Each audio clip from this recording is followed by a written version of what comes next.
Hello, everyone. Welcome. I try to look in all directions, so I see you all. So it's a real pleasure to welcome you all to the 2022 Symposium of the Interior Architecture Department. Most of you know me, but also for the guests, my name is Javier Fernandez Contreras. I'm the head of the Department of Interior Architecture at Geneva. And this year, we will be talking about interior ecologies. I would like, first of all, to thank Roberto Zancan, scientific coordinator of the symposium, for having put together an amazing program, and also other members of the team and of the scientific committee, Philip Ram, who is part of the team, and who has been doing the jury already this morning, Vera Sacchetti, who is also part of the master program, Valentina De Luigi, the deputy of the department, Robin Delers, the assistant of the department, and Lucy Landeberger, the secretary of the department. So thank you all for this fantastic setup.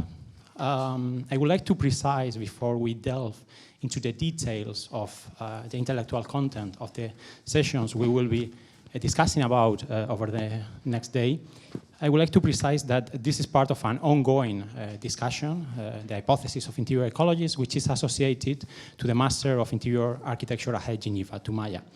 So the students of the program have already been working on this topic over the last few months, and they will keep on working on this topic for the next 1 year and a half. Through the format of publications, workshops, studio projects, exhibitions, etc. So already in September we had a presentation in the Cansen de l'Urbanisme. We will be also collaborating with Journée Européenne de Patrimoine associated to these topics. And why this topic, and particularly now? Over the last few years, we have been witnessing a density of discussions, projects, publications about the questions of the non-human, more than human, the post-human in architectural discussions that we think are extremely relevant. The world ecology is very important for this, particularly for one reason, because it's a discipline that has in its DNA the ethos of studying the relationships between organisms and their environment. So it eliminates automatically the possibility of considering organisms or entities as self-determined, isolated, etc. This is extremely critical and extremely contemporary for understanding what the practices of design are about today. However, when we talk about ecology, very automatically, many people think of a kind of territorial scale, of a landscape scale. And for us, as a Department of Interior Architecture, it's extremely relevant to understand and to address how ecology is kind of modifying and modernizing the discipline of interior design. So the image we have chosen for illustrating the content of the symposium is this very beautiful project of Philip Ram in Taiwan. Obviously, we see almost a territorial scale in an interior space, but regardless of the scale, in very tiny interiors, because of the way they put together materials, technologies, organisms, they are ecosystemic by definition. Interiors are ecosystemic by definition.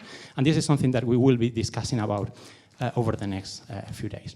So it's my real pleasure to welcome the guests, and of course we will have very precise presentations for each of them, but I would like, nonetheless, to very vividly thank you all for being here today. Some of you are coming from very far away, from the States, from other countries.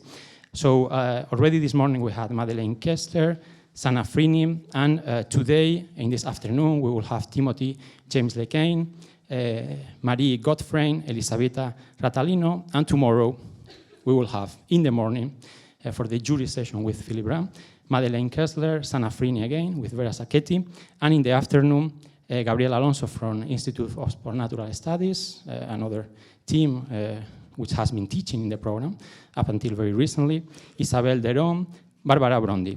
And then every day is culminated with a colophon, which is a roundtable discussion with the participation of you all, and particularly with the participation also of the master students who will be presenting some of the projects and the mock-ups that we are already seeing in the scenography of the space. Last but not least, I would like also to say that This series of symposiums that we have been organizing in the department since the year 2018 are going to be published and distributed very soon with Spector Books in a collection that is going to give way to a journal of interior architecture theory that will be called Column. And the first issue is coming up within 2 weeks. It will be called Intimacy Exposed, Toilet, Bathroom, Restroom, which was the symposium of 2018. And then in March next year, we will have the second issue, which will be Nocturnal History of Architecture, which was the symposium we did last year. So for us, it's very important as a department to try to harvest this intellectual production and to try to evaluate together how we develop a precise theory of interior architecture and how that is published and disseminated from and within the department. And last but not least, at the end of the day, we'll have an apéro to enjoy together also the pleasures of this event, the pleasures of being together. So please stay with us up until the very end, up until 7 p.m. and enjoy the apéro together. Now it's my real pleasure to give the word to Roberto Zancan, who will be presenting more precisely the scientific approach and hypothesis of the symposium. So I don't know where Roberto is, but maybe right behind you. Ah, you are right behind me. Yeah, exactly. So you were very well located. Whoa. So Roberto, the floor is yours. Thank you. We use 2 microphones. So before to start, I have to say something very boring, explain how it works, especially for the people that are talking. So we have a close camera there. So when you say something important or that you want to really look at the camera, you have to look there, okay? You can move around this circle as much as you want, but stay inside the light. It's a setting. And so after my very, very short speech, I will let the microphone to Philippe Ram. They will introduce the session, and there will be, as for what I know, every guest will be introduced by some students of the master. So I asked them each time to go look for the microphone and to get ready for when the guest is ready to talk, okay? Maybe I talk now with a little bit with Cecilia in the back, just playing better this, okay? And we have some coffee, some biscuits, etc., but we open the bar only during the pauses, okay? Don't go get a round of food. We feed and give you drinks, but only when we stop listening to somebody, okay? Then you can keep your coffee, which you will stay alive for all the afternoon, okay? Sorry for this boring part. Okay, this is more official. So this is not a scientific introduction. What I'm going to do is more a sensorial invitation. A moment in which I would like to prepare your senses, not only just your brain, your thinking organ, but something more complex, your embodied cognition for the experience we will have in these 2 days. I think it is necessary on this occasion, an occasion like this, in which we want for 2 days to try to discuss the possibility of an interior ecology, an interior that go beyond what is human, and what we say in the words of the program, the glossaries that characterize contemporary ecologies and their implication for interior architecture. So I will do something that will try to attract more of your senses. First, starting with a short frame, a short sequence from a movie called Medea. It's a movie from Pierpaolo Pasolini. Maybe only the old of us know him, but for the other, he's a great Italian poet that celebrates his 100th anniversary this year. And the paper that is under your button is the words that are declared in Italian in the images you will see. I printed that to make it shorter, and there are no subtitles, so it was easier for you to follow with the English version. After that, I will try to attract you with some sculptural images, And then I will try to finish with some music. Talked about that. Thanks a lot to Elena Unlede.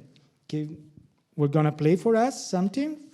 And maybe I start with the movie and then I have something else to say. It will not be very long, maximum 10 minutes. So if you can start. Tutto è santo, tutto è santo, tutto è santo.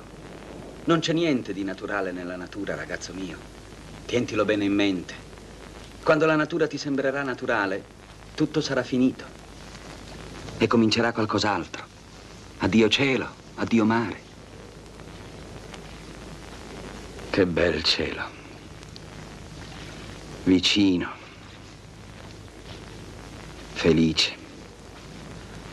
Di, ti sembra che un pezzetto solo non sia innaturale e non sia posseduto da un dio? E così è il mare. In questo giorno in cui tu hai 13 anni e peschi con i piedi nell'acqua tiepida. Guardati alle spalle. Che cosa vedi, eh? Forse qualcosa di naturale? No, è un'apparizione quella che tu vedi alle tue spalle, con le nuvole che si specchiano nell'acqua ferma e pesante delle 3 del pomeriggio. Guarda laggiù, quella striscia nera sul mare, lucido e rosa come l'olio. Quelle ombre di alberi e quei canneti, In ogni punto in cui i tuoi occhi guardano è nascosto un Dio. E se per caso non c'è, ha lasciato lì i segni della sua presenza sacra. O silenzio, o odore di erba, o fresco di acque dolci. Sì, tutto è santo. Ma la santità è insieme una maledizione. Gli dei che amano, nel tempo stesso odiano.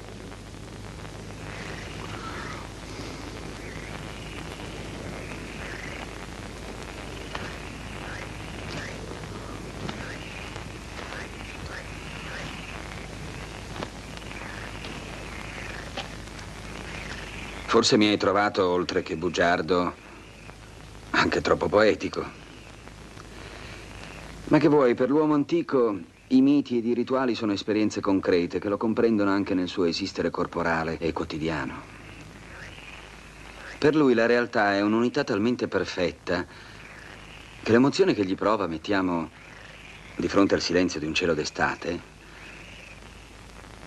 equivale in tutto alla più interiore esperienza personale di un uomo moderno. There is nothing religious in the word that the centaur, a being that's half a horse, half a man, and so a post-human or naturalized man that we have heard now talking to Jason. It's mythology about Greek take of an important city that is still in the story. But this story of the words that I hope you can follow with the text that was written tells the relationship between us and the nature. It's the condition not distancing, not be far from the nature. And this unity between the nature and the man, the human being. The undivided man. This is not important if where this was true or not, but it's the narration that counts, like in every mythology of the ancient time. Forest, hybrids, animal, possibility of fertilization between different species animates the myths of all pre-modern civilization, not only the Western country. But if we go today back on this question of the interiority of ecology, is because maybe we are returning to the research to look at a new state that can have a dialogue so intense like in the past.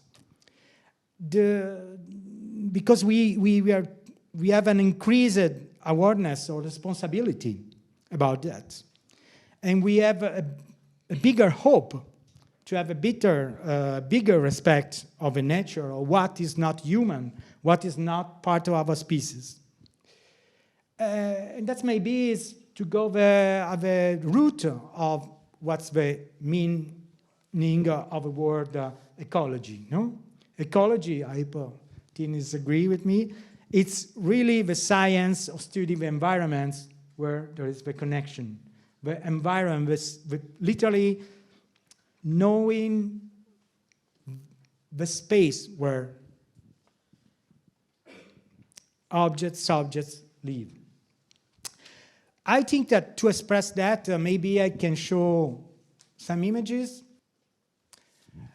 of this very famous classic statue. It's called the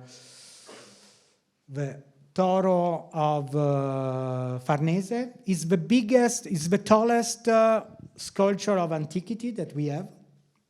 I went to take the picture in Naples 2 weeks ago for this lecture, for this short introduction.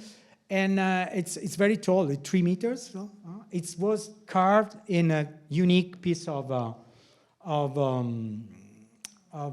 marble. And it's very close, it's very important for architects, not because it occupies the ideas of Michelangelo, the center of Farnese Palace in Rome, and have to be on this bridge that cover the Tiber to go to Villa Farnesina, etc. A lot of story related to the architects. But because of the two men that are present in these images, they are trying to revenge their mother that we cannot see in the back, because was put in big trouble by the women that they are trying to hang to this bull. And these two figures are Amphione and Zeto. They are very famous for the Greek mythology because they essentially are the base of the architecture. Zeto was one, there are two brothers, and one, Zeto, was collecting the stones, and Amphione is considered the best of the architect of the antiquity because with the use of the float, he moved the stones that his brother collect, and he put it to build the wall of Thebes. It's really the idea that the architecture is harmony with the nature. But what interests me of this in this contest is the phrase at the base of this image. I have not. Okay. Okay, maybe I can skip. It was it was a statue that was found in the bath of Caracalla. That's so it was something that was useful. It was used as a fountain in the middle of the space, and the same space, for example, where they were playing the Olympics in 1960 in Rome. This is the aspects, the real aspect of that images. As you know, the ancient Romans were very tacky and kitsch. They liked to be realistic, to put this color. There was the real color of the image. But what I care about is, as I mentioned, the frieze. And the frieze is something that relates to another story. Exactly this idea of conjunction between nature, especially animals, and their environment. And the space that is created and carved, in this case by the human, to give space to them. So it's quite unique. This phrase is like a frame going around all this massive mass of marble, but contains all these images of better objects of animals, or animals living in their own space. That's a space made by man in this case. It creates a sort like of dynamic, like a cinematography will say, Eisenstein, that love a lot this piece of marble. And they are really finding an environment that's like, at the same time, conceive, and at the other time, apted to be used by something that is not human. So I think that we have quite no example today of that. And I was looking for something to introduce, to help to have a look better. And this is very like tactical looking at this kind of action. And I talked after a while of this very famous building of the 90s. It's made by some Swiss architect that for sure you know. Herzog de Meuron, the famous vinery called Dominicius in the Napa Valley. And it was very famous because of this facade. I show from inside. And this facade was like really a return to the rustic architecture. Was considered also like quite an architecture with our architecture, and were a lot of reference not only to the building, but more to the materials which are used in the agriculture field.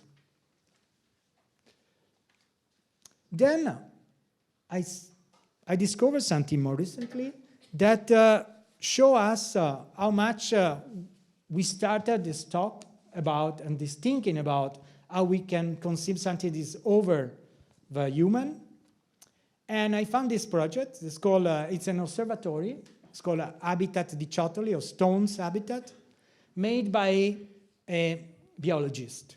His name is Carlos Coccianti. He works near Florence. And I started studying this building, and I found this very near to what we have seen with the image of Toro Farnese or Farnese Bull.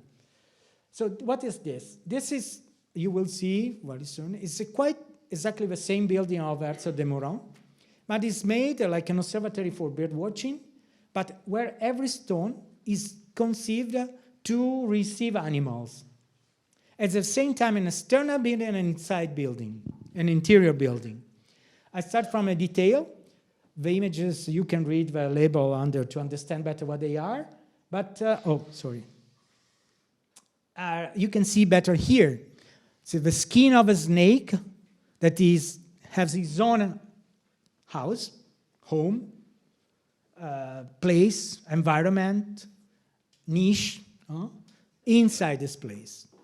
And this place is not really conceived for animals, but it's conceived a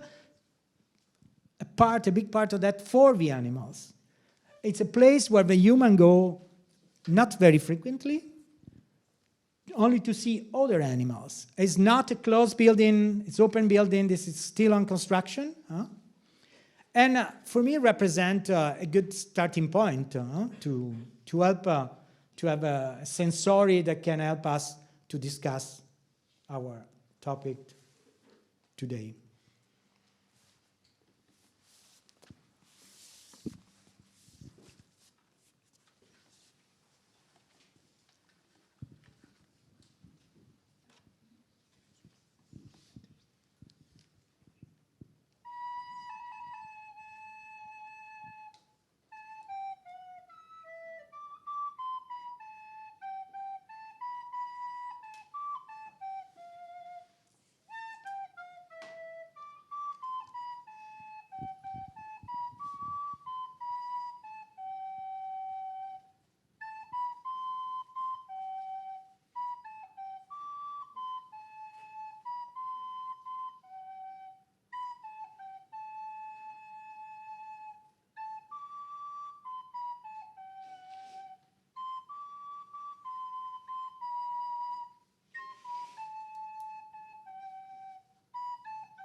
Philippe, à toi.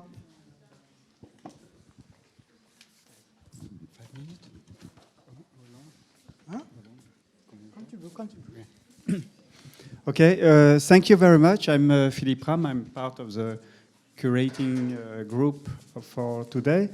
And maybe I would like to say something about this idea of interior ecology by saying that maybe it's clear that today we think that the human are becoming like the main force of on the planet. Like this is the idea of the Anthropocene, that by changing the atmosphere, by changing the ground, so by polluting also the ground and the atmosphere, so it's transforming, and so it gives to the humankind a more kind of responsibility about all the planet, and this is this main idea for Anthropocene. But we have also to think that this is what we can say. It's sometimes some people talk about politic of nature, like Bruno Latour, or sociability of nature, like Philippe Descola. But we have also to keep in mind that there is a kind of reverse process that comes from nature to culture.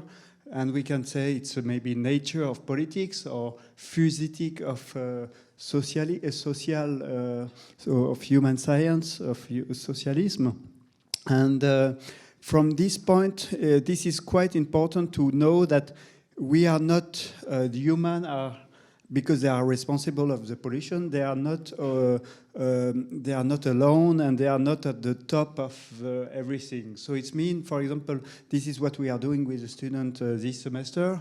The idea, the topic of the studio is, should the pencil be credited as the author of the project too? So it means, in reality, if you look to the history, you understand that some forms that are coming from human, in reality, are more coming from the material condition of that time than from the human itself. For example, if we think about recently, like project from Zaha Hadid or from Gehry, of course, they are extraordinary in terms of form, but maybe the author of this type of project are more the computer, the software that can give the possibility for doing that than the people themselves.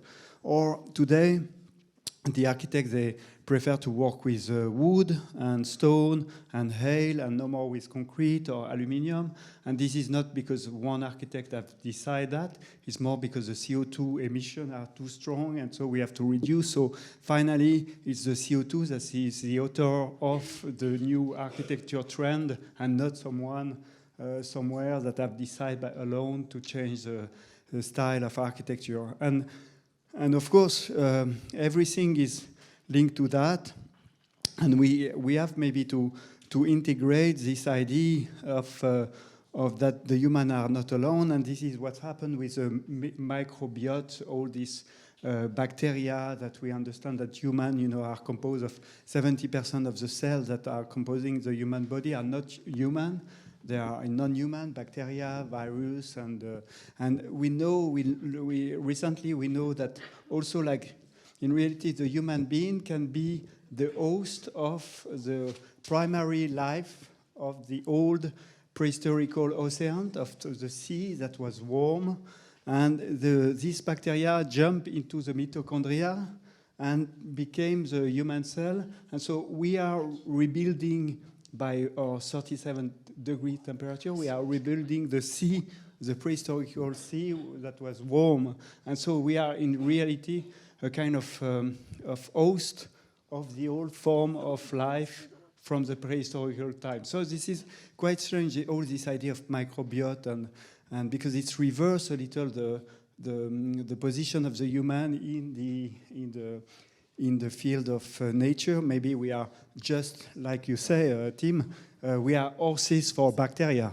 We are the horses for virus. Virus use us for moving through the earth because they cannot move by themselves. So we are just the horses of virus and not something else. So I think this reverse of position of the human in the world is something that is becoming very big today. And maybe I will give the microphone to Tim. So it's a great honor to have you. You are coming from the US, and you are maybe, I think, one of the most important environmental historian. And also I'm very happy that you are here. And so thank you.